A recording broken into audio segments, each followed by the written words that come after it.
Mardi 26 novembre 2024.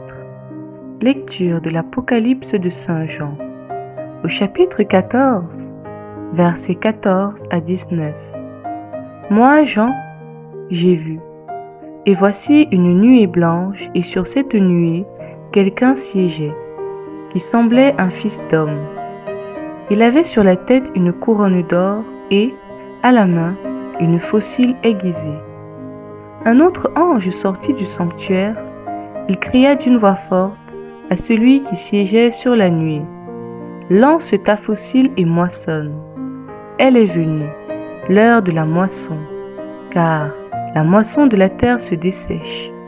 Alors, celui qui siégeait sur la nuée jeta la faucille sur la terre, et la terre fut moissonnée.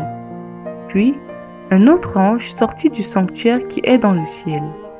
Il avait, lui aussi, une faucille aiguisée. Un autre ange encore sortit, venant de l'autel. Il avait pouvoir sur le feu.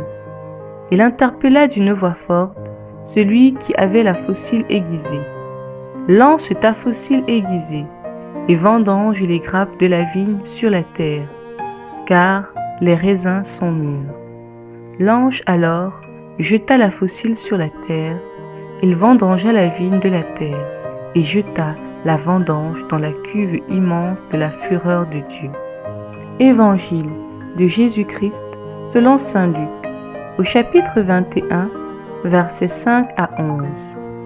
En ce temps-là, comme certains parlaient du temple, des belles pierres et des ex-voto qui le décoraient, Jésus leur déclara: ce que vous contemplez, des jours viendront où il n'en restera pas pierre sur pierre.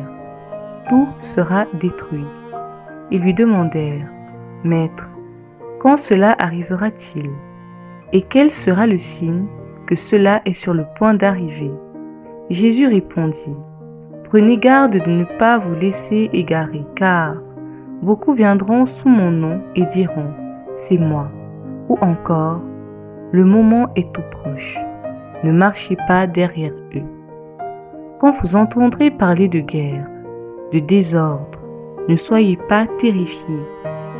Il faut que cela arrive d'abord, mais ce ne sera pas aussitôt la fin. Alors Jésus ajouta: on se dressera nation contre nation, royaume contre royaume.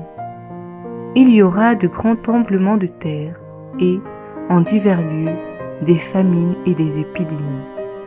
Des phénomènes effrayants surviendront et de grands signes venus du ciel. Parole du Seigneur.